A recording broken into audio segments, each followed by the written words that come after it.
بسم اللہ الرحمن الرحیم۔ السلام علیکم۔ آج ہم جانیں گے کہ سونف کے کیا کیا خواص ہیں اور سونف کھانے سے ہمیں کون کون سے فائدے حاصل ہوتے ہیں۔ نمبر 1، سینہ و پیشاب کی جلن کا خاتمہ کرتی ہے اور ریح کے جسم سے اخراج کرتی ہے۔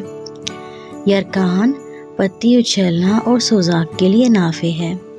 درد شکم اور معدہ اور آنتوں کی سوزش دور کرتی ہے۔ ہاضمہ درست کرتی ہے، دافع خشکی ہے اور صفرا کو خارج کرتی ہے۔ بندش پیشاب کو دور کرتی ہے اور پیشاب جاری کرتی ہے۔ حیض کا تنگی سے آنا اس کو دور کرتی ہے۔ ماں کا دودھ بڑھاتی ہے، اگر دودھ کی کمی محسوس ہو تو اس کے استعمال سے دودھ بڑھ جاتا ہے۔ منہ میں چبانے سے غدود فوراً رطوبات پیدا کرنا شروع کر دیتے ہیں۔